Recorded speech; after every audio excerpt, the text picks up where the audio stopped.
Hello, everyone. Welcome back to the Mike Armstrong podcast show. And this evening or afternoon in stateside, we're joined by Don White, who is from Agility Science LLC, based in Ohio, I'm like, wow, Ohio, Ohio, Iowa. Iowa. Sorry, Iowa. Yeah. Yeah, I had someone on from Ohio recently, but I don't think I've had anyone on from Iowa. So great to get you on board.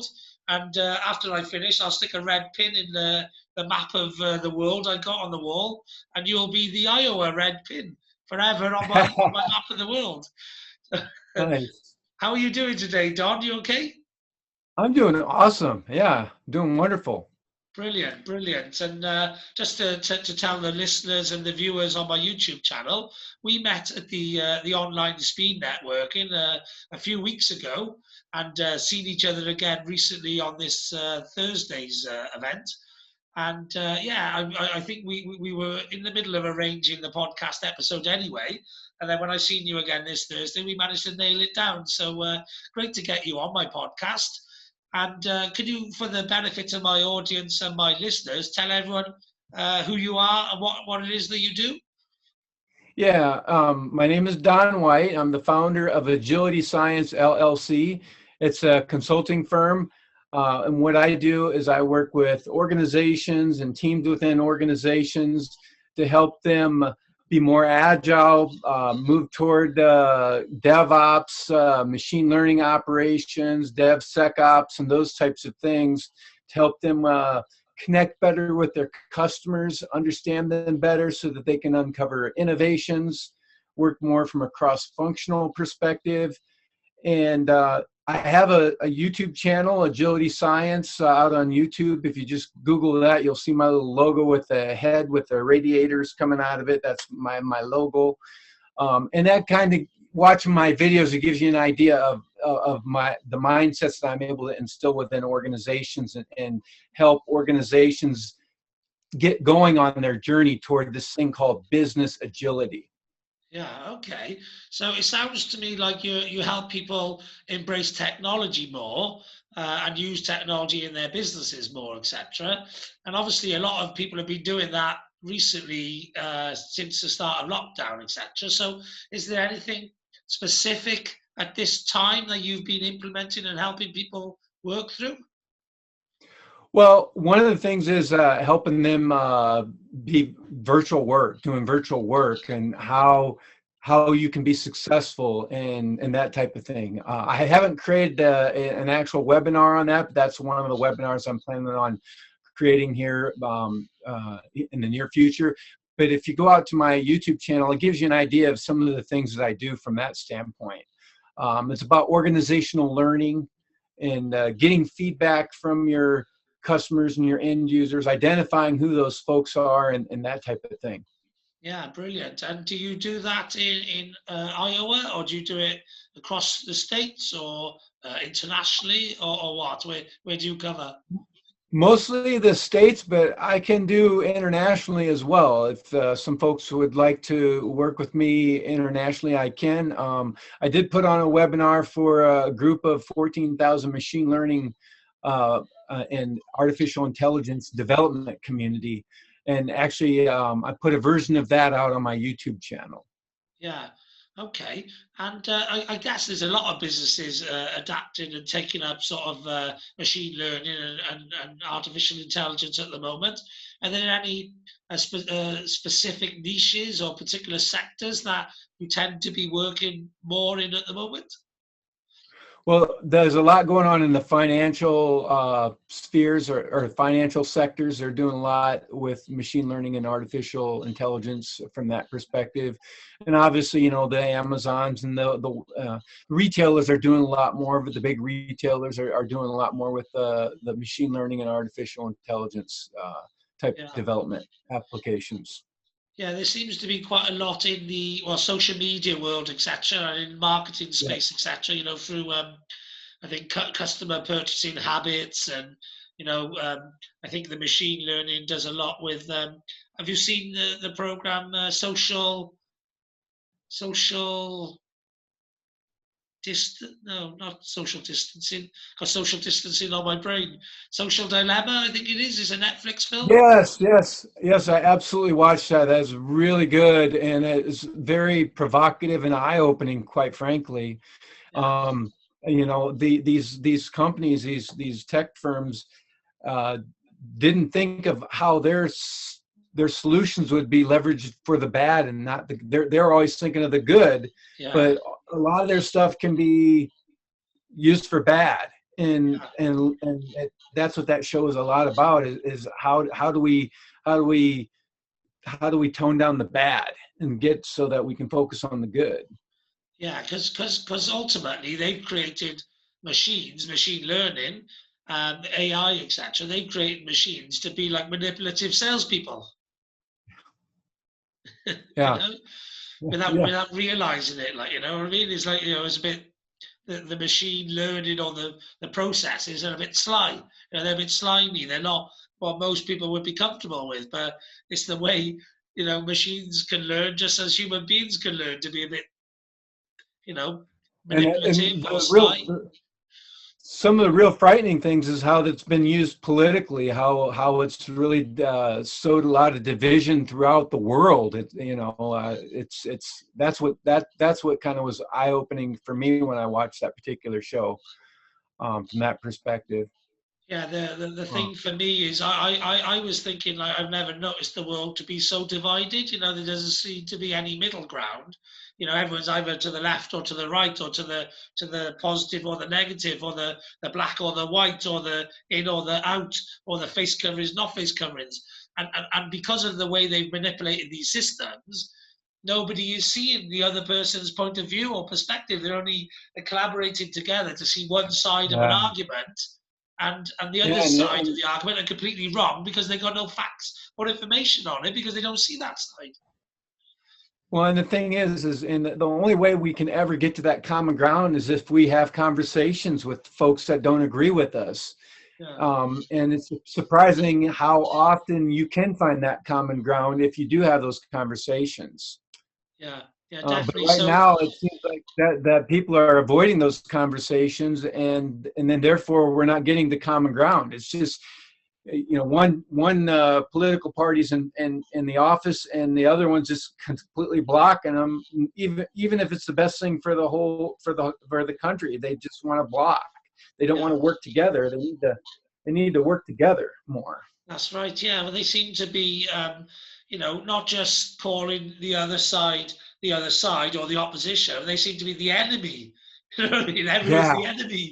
You know. It's crazy. It's crazy thinking, like, you know what I mean? How can you get anything done if only you spend all the time fighting with each other and not actually building anything or achieving anything? You know? Yeah. Yeah. But yeah, and the thing is a lot of folks in the machine learning and the artificial intelligence spheres, um, sometimes they don't realize who they're developing these solutions for, and to get that feedback, that's the thing that's really important. Anytime you're developing something, there's all kinds of assumptions that are built into it. And so what you want to do is get that feedback to validate your assumptions so that you can iterate and grow and make it even better, and so that your customers and your end users have something that they really value, uh, they want and they need this thing that you are actually developing. Yeah. Yeah. Definitely. So you said the financial sector, etc. Is that to do with like trading and that sort of thing? Are they using AI in order to better understand markets in order to be able to better trade at the right times for things like forex and shares and that sort of thing? Is that what the financial sector use it for? Yeah, and a lot of it modeling, in the retail sector. I mean, with these with climate disasters, how to respond quicker by using artificial intelligence for modeling different things. Yeah. That's an application that's going into the works. You know, when there's geopolitical issues that are impacting sales and that type of thing, how do we get our inventories aligned and that type of thing? Yeah, I was just thinking then there must be a fair bit of that AI going on now at the moment with the pandemic and how this sort of thing takes off and all of that, and the R rates and when they let people out versus when they keep people locked in. There must be a lot of analysis and AI going on in that at the moment.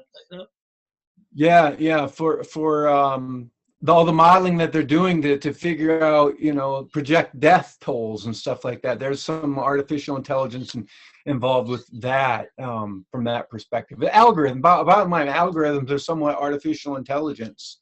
Yeah, yeah, and so the machine learning is just another level of the algorithm which has been around for a long time, but it's like the algorithm that's ever improving based on the changing data. Yes, Yeah, yes, and the models, and the models kind of evolve a little bit as well. yeah, yeah. Yeah, it's interesting. It's the future really, isn't it? All this AI learning and all of that. So yeah, it's interesting to see how many different applications there are with all of these things. I know I used to be in the credit industry, so I used to deal with financial data, financial information, and people used to um, like they do with a Google ranking or a rating or whatever. It's all going into a formula and it's ranking you based on your history and your past and your performance and stuff. And I suppose there's always different things that affect the algorithm, and then therefore they're different. They get different weightings and stuff depending on how important certain things are at certain times. Absolutely. I mean, and there's more disciplines that are involved with that type of development. The mathematic piece, that discipline is a kind of a newer discipline into the technology development. That's more comes into play where you got these data scientists and that type of thing that are incorporated into your technology teams. And so that's a new discipline that intersects with all these other disciplines that are on your technology teams, and getting all those perspectives and collaborating. That's where all the magic happens, but it adds more complexity, and therefore when you add more complexity, that adds risks. Well, to minimize risk, you want to deliver incrementally in small batches to minimize the assumptions that you're trying to validate, because the more unvalidated assumptions you're trying to validate all at the same time, the more likely it is that one of your assumptions is wrong. Yeah. And if one of your assumptions is wrong, sometimes that wrong assumption can impact all kinds of other assumptions you might have. Oh yeah, Therefore, you yeah. want to really narrow down your focus. You want to minimize your focus and get down those assumptions. Yeah. Get that feedback and then evolve your offerings based upon all that feedback. Yeah, definitely. Yeah, that's it. Yeah, you can only make so many assumptions before you're going to get something wrong, because that's the law of averages or probability, isn't there? You're going to get something wrong sooner or later. So yeah, it's an interesting subject. So you're going to be obviously you've got YouTube videos. You said sort of explaining a lot of what you do, and you're going to be working on some webinars. You said, yeah. So Yes. I keep working on webinars. I get feedback from folks, and that's kind of evolving how I have been creating webinars. yeah, And yeah, so one of the reasons why I'm creating the content out there is because eventually I want to be able to have live webinars um, offered through like LinkedIn and that type of thing. I'm trying to build that following so that they will allow me to have live webinars, right? You got to build that following, like you very much are aware, yeah. before the platforms will allow you to do live webinars. Yeah, I don't know what the LinkedIn rules are, but I have to do the same thing on YouTube. I can do live streaming now, but you have to. I think it was either 1,000 or 10,000 likes on your videos. I can't remember Yeah, now. I think it was. I think it might be 1,000. You had to get 1,000 likes first I before think you're you could. right. Yeah, but I don't know. I didn't know. I think I might have done a live in LinkedIn. I can't remember. I've done lives in Facebook and Instagram. I can't remember if I've done a live in LinkedIn or not. But if I can't remember it, maybe I haven't. I don't know, but yeah, it's something good for LinkedIn as well. Just might as well mention it as you mentioned it, because I do a lot of marketing and sales, etc. I run a LinkedIn pod, which is great for people who network with each other. They can network in a real, online networking event or a real world networking event. But they also can network on LinkedIn regularly by forming a pod, which is people who post at the same time of day as you, and they all like and comment on each other's posts, which actually helps your post go viral. It helps you build up your ranking within LinkedIn, but it also helps you get to see and know and feel and hear what people are doing on a day-to-day basis, which actually helps you with your connecting with them and understanding them and being able to find other people that might be suitable to work with them and collaborate and all those sort of things. So that's something which I run in the UK.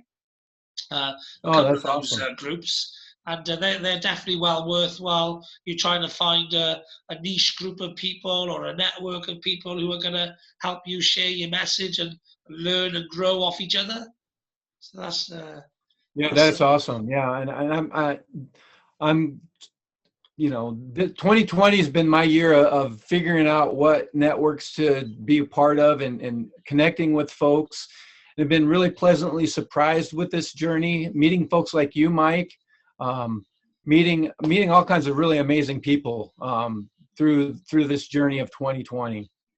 Yeah, I think it's been a great year for people who are outward thinking, who are global thinking, who are sort of giving thinking, helping people and all that, collaborators, partners, networkers, people who are willing to, join forces with other people for the benefit of their business, themselves, the planet, and all those other things that we all need to join together on in order to make a difference, because there's some big things, some big challenges to the human race at the moment, and if we don't join forces together, we may not get these challenges done.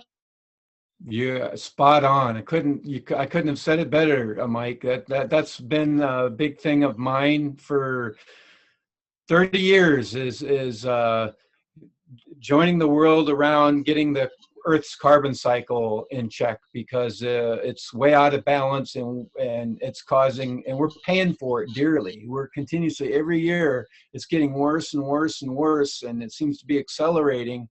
And the only way to get it solved is we as a species, a human species, has to unite around this. This is something where everybody around the globe is working on something on this. Yeah, but I think coronavirus has helped out a little bit. Yeah, Greta Thunberg couldn't have wished for anything better than the coronavirus for stopping flights and planes and cars on the road and all that sort of stuff.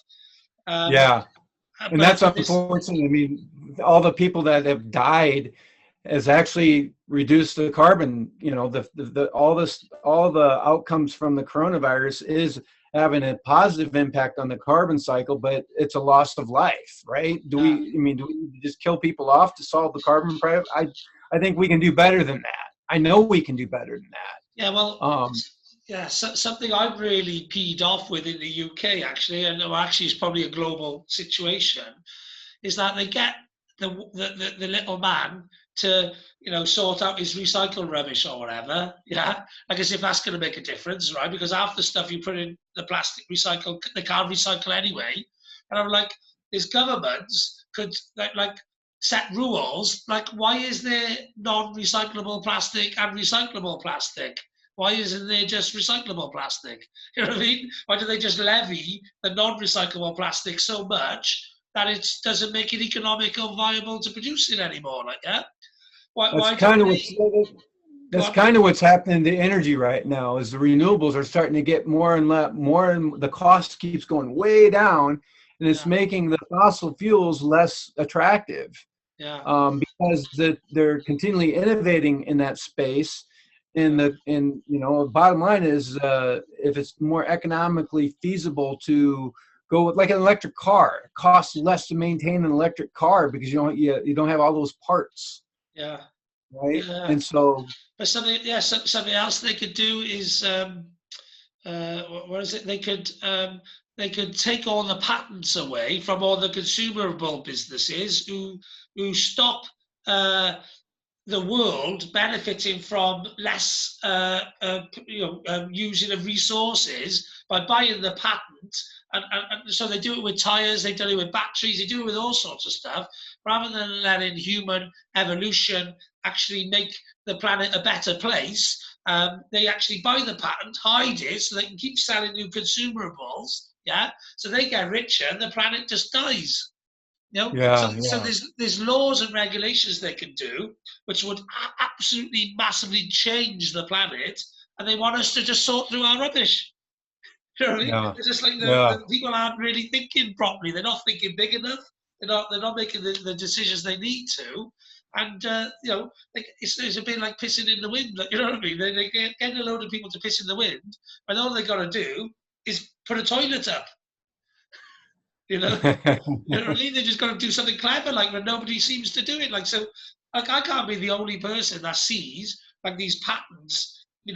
Companies buying these patents and they're tires now that will last the whole lifetime of the car. But like they bought the patents and they sell you 4 tires a year or something. Like, you know what I mean? So there's all this like Yeah. big rubber mountain building up because they bought the patent and stuff. They're the same with batteries and the other thing as well is with things like consumerables. You know what I mean? Like years ago, they built a bike, it'd last for 30 years. They built a radio, it'd last for 20 years, whatever. And now they build it to last a year, so you buy another one next year. Like phones, mobile phones. Like how many mobile phones are there on this planet? There must be billions of them because everyone changes one every year. Yeah, yeah. I mean, the e-waste is really becoming a big issue for sure, and got to look at the whole entire supply chain on how we these things, how can we make them recyclable so that it isn't creating this problem, right? Yeah, And there's more and more of that kind of thought thinking. People are thinking along those lines more and more. yeah, you know from a business perspective, the triple bottom line approach is you're looking at people, planet, profit. Your impact on the people, the impact on the planet, and the impact on profit. That's a mindset that can help us move in that direction. yeah. I think somebody should come along instead of Apple phones. There should be green phones, and they should have a badge on it saying this phone will last 10 years. Like the old days. That's the sign of a good product was how long it would last. The old days. Now it's how quickly they can give you another one. It's not good to Well, it's me. called But design. It's called design obsolescence, yeah, and I mean that's a way to keep revenue flowing, right? If yeah, you have yeah, you design things to be replaced so that you can sell an upgrade. yeah. Yeah, but I think what they should do, see, what Apple should do is they should come up with a hardware device that stays the same and just sell you the upgrade of the software. You know what I Yeah, mean? but the processors, that's hardware. That where all the magic happens is in the actual hardware. Yeah, And how do you get those pieces of hardware out to the marketplace without having, you know what I'm saying? yeah, yeah. It's difficult, but yeah, the move to, I think governments, shouldn't let companies do what they want to do, and governments should control them a little bit more. I suppose, a bit more conservative in my thinking than socialist, I suppose, but there does need to be some control, and if you allow people to do whatever they want to, they'll do whatever they want to. And Well, there's a balance. Like in the yeah, United States, we have some socialized programs and some that are not. And some people think that we're waste. It depends on perspective, right? yeah, But yeah, where it's healthy is when you have a good balance. And when you have an imbalance, then things start going haywire. yeah, definitely. And we need to. It's not quite. It's not quite balanced the way it should be right now. I mean, people should not. I mean, I fundamentally believe that healthcare should be a right, not a privilege. Yeah. And but other people think that's socialism. I don't think that's socialism. I think that's just human dignity. Yeah, it's weird. It's weird how some people think that because it's been going and working well in the UK for a long time, and that is definitely. There's two areas I think America get things really, really wrong. one is the healthcare. As somebody who lives in the UK, and we're all very proud of our healthcare system because it picks up the fallers in the gaps, if you like. It's there to pick up the fallers in the gaps, and anyone could become a faller in the gap. So it's there to pick up everyone. Really, we're all capable of falling through a gap occasionally. So having a system like that, I think that's one thing I think America gets wrong. And then the other one is the obvious one, and that's the guns. I don't know where you sit on the guns, but I know, again, that's a divide in America, either more guns or less guns. But to me, it's common sense. The more guns you got somewhere, the more deaths you're gonna get.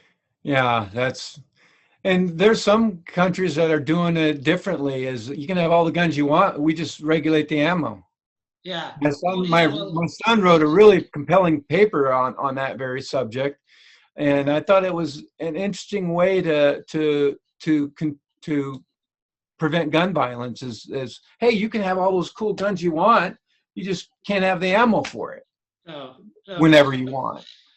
And it was funny when Trump said, like in the UK we have a lot of knives. We do have a knife problem, but it's a lot better to be stabbed with a knife than it is to be shot with a gun. That's one problem. That's a bit different. There was massive news recently with a copper who got shot because it's the first time it happened in something like 8 years or something, and it's probably about 8 a day in America or something. Coppers getting shot or whatever. You know what I mean? Well, but here's the thing, though, is why it's really tricky in the United States of America is because the Second Amendment goes all the way back to the founding of our country. So it's part of our. That's a real big part of your freedoms, it's part of our freedoms when we founded the United States of America. So I can see how others from outside the United States would think that that's really ludicrous. Why do they have that? Why can't they just get rid of it? But I mean, that goes back to the founding of our country, and it's more complicated. It's not that simple, No, I get that. I get it's not that simple, but I just think, like for one, if you're going to have guns, other than the military, there's no need to have anything more than a handgun, for example. Like, why would you have like Uzis and machine guns and stuff that can take out like whole schools, as they often do. Believe me, I am more for the reforming of those types of things than to have it, proliferated the way it is.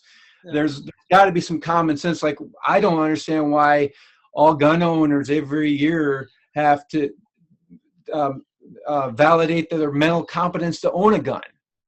Because a lot of the reason why we have all the gun violence in our country is mental illness. These people are mentally ill that are going out shooting people. You're not mentally competent to own a gun if you're out shooting people down. Yeah, exactly. So, just like with a certain country with driving licenses or whatever, you've got to, retake your test or, just check your competency or whatever. Well, you should have to do that if you've got a gun license. It all makes perfect sense. But why legally you should be able to order why would you need an Uzi 9mm? I don't understand why anyone would need one in a legal situation. Like, what's the point of one other than to kill people, like in en masse, Well, some argue that is if a country came over to try to take us over, we have our arms to protect us. That's the argument on that side of the thing, and doesn't sound like too much of an argument, really. However long America's been going, it hasn't had anyone come over and done that.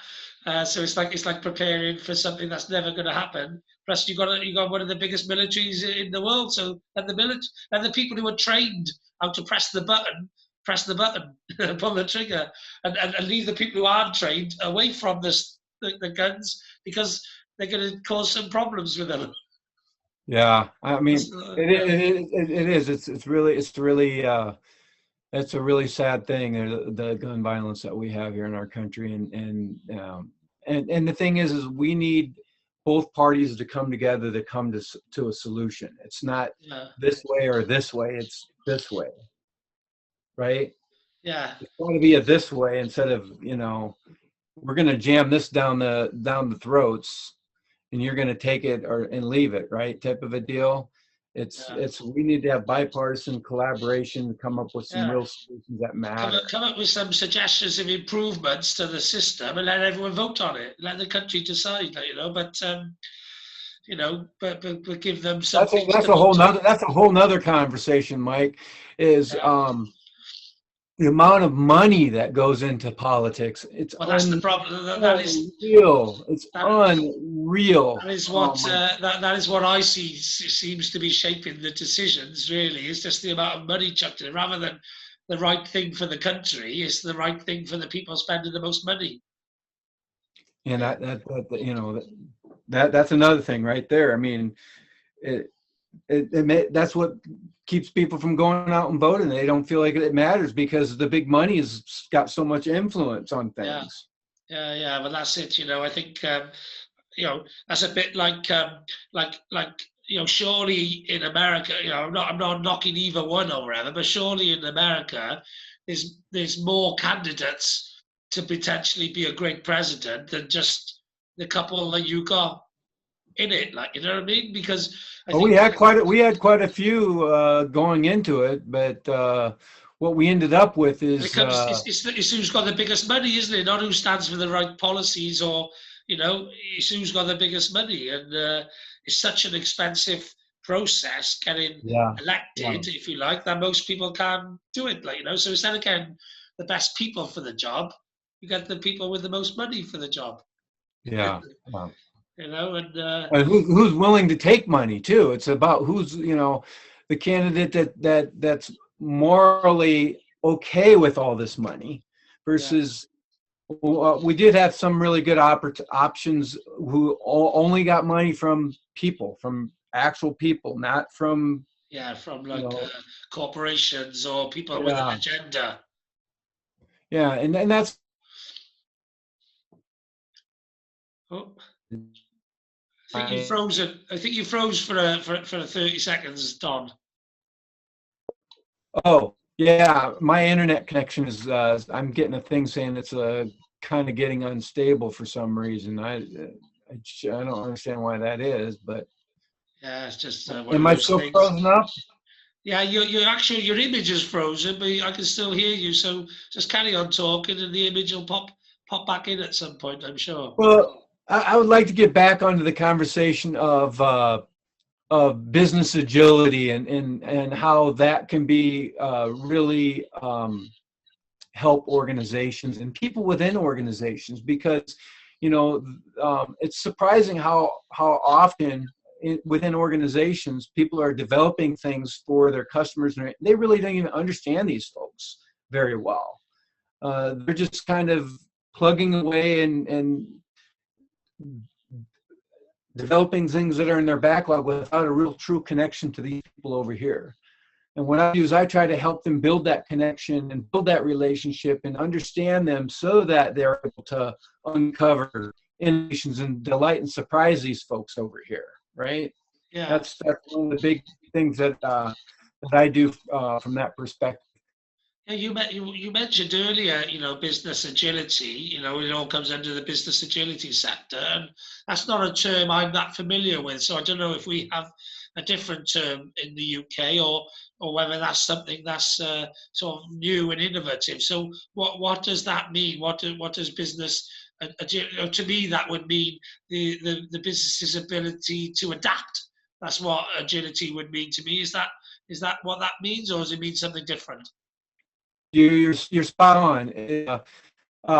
Agile used to be looked at as something that just the development teams do, right? Yeah. Business agility is the whole organization is involved in the journey.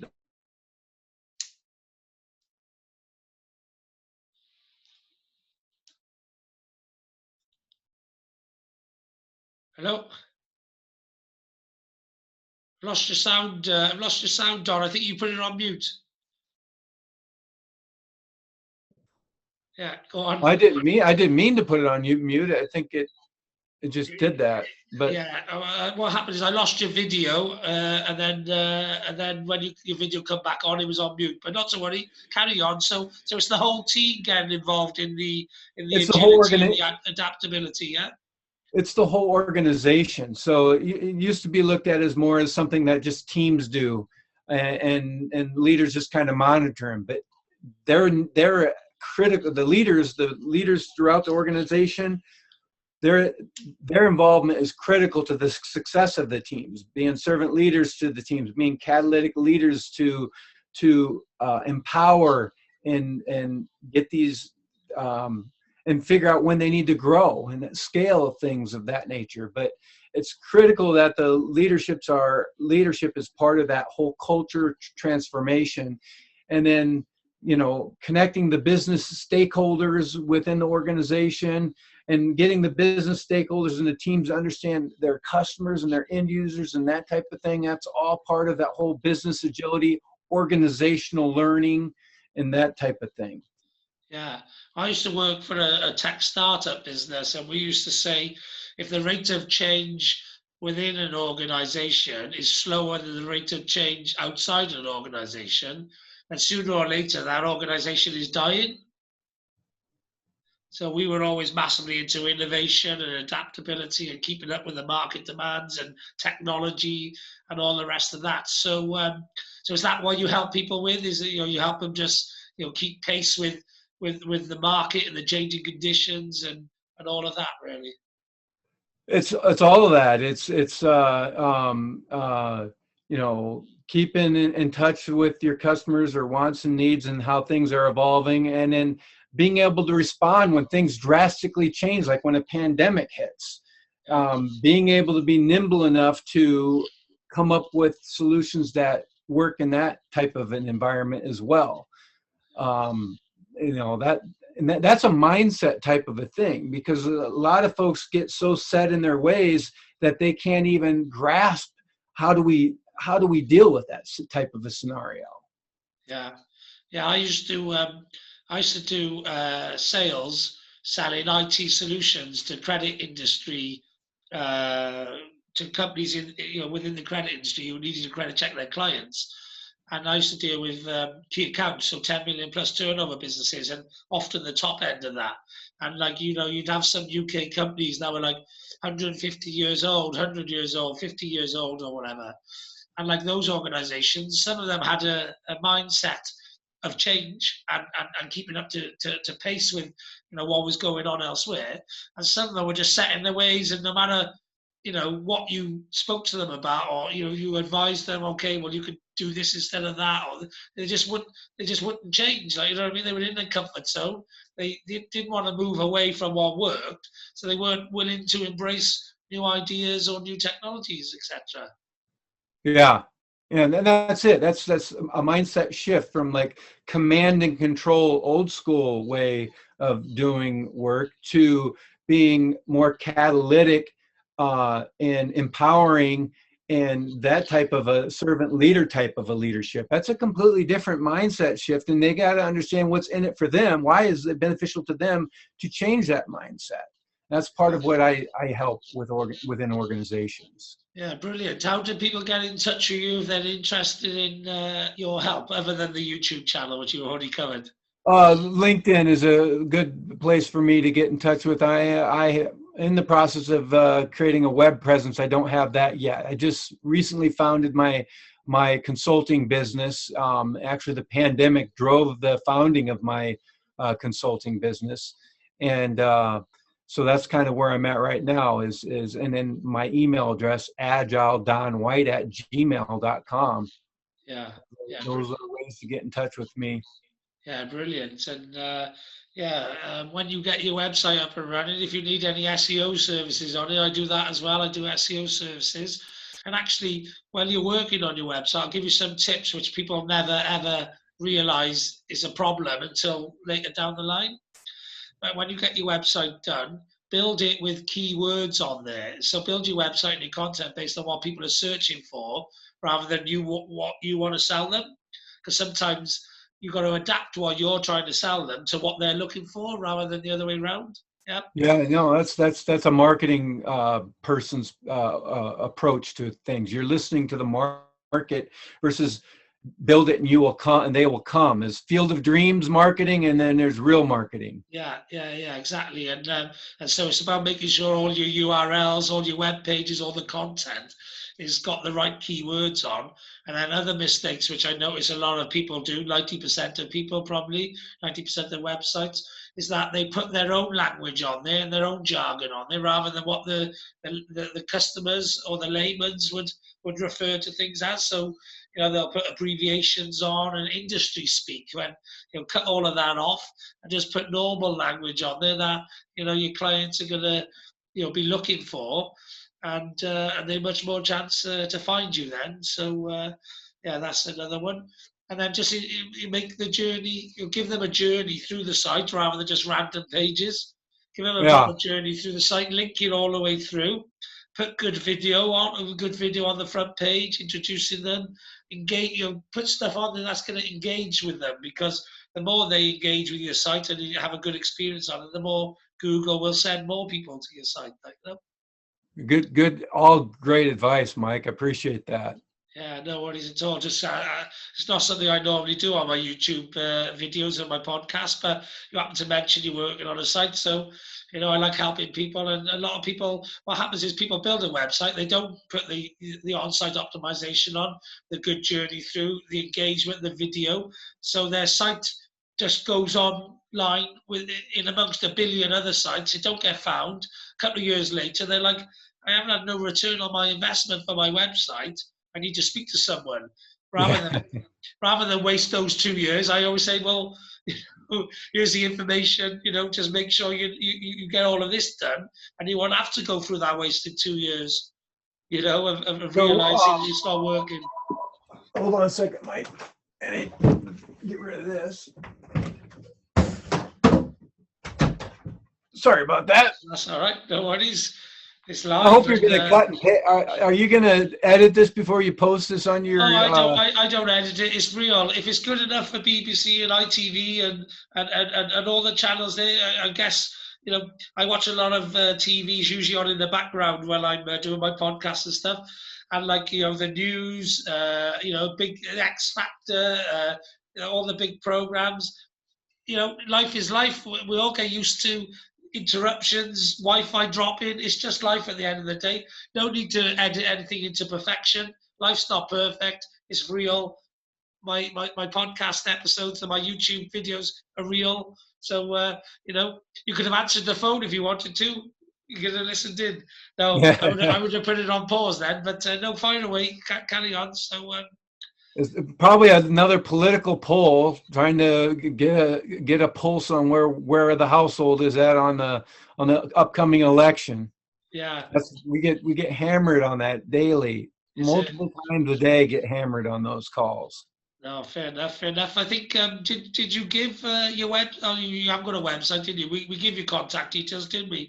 Plug the YouTube channel again. I'll go on and subscribe after this, and if you want to subscribe to mine, you'll be able to get an update then when this video goes live. So yeah. So a question I have for you, Mike, is you talked about the keywords. How do you go about identifying the keywords? Is there a source that you recommend for that?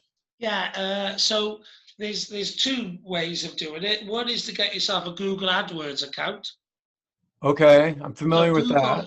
Google gives you £75 worth of advertising for a £25 spend when you're new. So basically, you get £100 worth of advertising for 25 quid. Now, what I normally say to people is put in some keywords around your product and your service, and monitor, your AdWords and see which ones are working for you. Once you've done your £100 spend, then the ones that work for you, put in your organic rankings and put in your website, put in your content pages, etc. Yeah, so that's one good way of pinpointing and analyzing what keywords are good or not. Because the Google AdWords tool as well, if you type in something, it'll tell you other popular search phrases that are similar.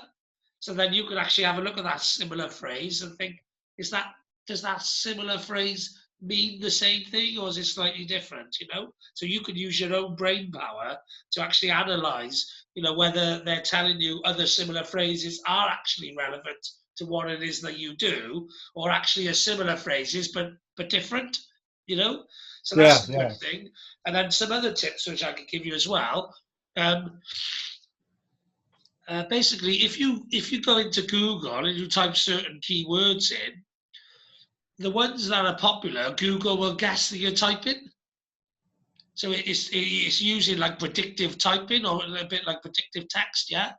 So if you type in a lot of similar sort of keywords for the products, the services, the type of problems you're fixing and solving, you type all of that sort of stuff into Google, not only will you be able to tell if it's popular or not by what Google is guessing at what you're typing, yeah. So if it's giving you keyword suggestions as you're typing, it's because that those are the things people are looking for, yeah. But also, if you type in, so say for example, I do marketing services. So say I was to type in marketing services. If I do search, at the bottom of the page, it'll give you other keywords that are similar to marketing services. So it tells you, people also searched for, SEO services, digital marketing services. Yeah. So it'll tell you what other things are being searched similar to what you've just searched for. Okay. That makes perfect sense. So there's some AI going on, and you can leverage some of that based upon what you type in. Yeah. And So if you then, use intelligence in combination with the AI that the system's using, yeah, you can actually work out what it is that you need to be putting in your content. gotcha. Yeah. And another thing which I do, so say for example, marketing services would be a very popular keyword, and there'd be a lot of marketing companies competing for that, which means it's going to be quite a challenge to outrank all those other people who are going for the same keywords, yeah? If you actually type in marketing services and then you do space, and then you typed in A. So if you knew your core keyword was something, yeah. So in yours it might be, business agility training, or that could be called something else. It could be called business adaptability programming or something like that. If there's already an established industry, it'll already have established keywords. And so if then you're picking a popular keyword and you're competing with other people, so for marketing services, for example, then you could do marketing services and then do space and type in A, and it'll come up with all the synergy keywords to do with A, off the spin-off of the derivative of the marketing services.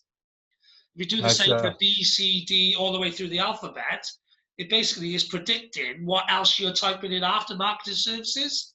So, like, for example, as I've spent a lot of time doing this sort of stuff, I would know that if you typed in A, it might say something like marketing services America, marketing services Atlanta, marketing services adaptable, or something like that. Yeah. And if you typed in marketing services B, it would say marketing services, I don't know, it would be geographical things. If you Yes, targeted something yes, like yes. marketing services Q, it would be marketing services quotes. Yeah, if you targeted something like marketing services O, it would be marketing services online. Yeah? Yeah, So gotcha. it'll give you the synergy and the spin-off keywords around your core keyword, and those are other things that other people are looking for. Gotcha. Perfect. Yeah. So, Thank so, you. so Appreciate there's a lot of that. clever sort of things that you could use with it, with I, yeah, with intelligence, but you don't necessarily always need AI for. You know what I mean? Because we've got our own fantastic intelligence ourselves. We're our own Yeah, supercomputers. absolutely. Yeah. So yeah. I think we'll leave it there. I've given you Yeah, lots of help and advice there, and I love helping people. So if ever you need any more, we're connected on LinkedIn. Fire more. I'm always happy to help and steer people. I'd rather you built a website that worked for you because of a bit of advice that I gave you, even if it was for free. I'd rather that happen than you build a website and it sit somewhere for 2 years and you not do anything with it. And I could have just given you some information to have helped you over that yeah, problem. yeah, Yeah. yeah, So to absolutely. me, I hate inefficiency. So you having that website out there for 2 years doing nothing is inefficient. And if I can help it become more efficient as it's starting to work for you and generate you leads, then I've helped in my goal of making the world a more efficient place. There you go. So that's it. Yeah. So I'd like to say thank you very much for coming on my podcast and for sharing lots of information about what you do. And yeah, just have an awesome, outstanding day. Likewise, Mike. Pleasure. We'll have to do it again sometime. Yes, definitely. Brilliant. All right, All Dan. right. All the best. Bye-bye. Goodbye.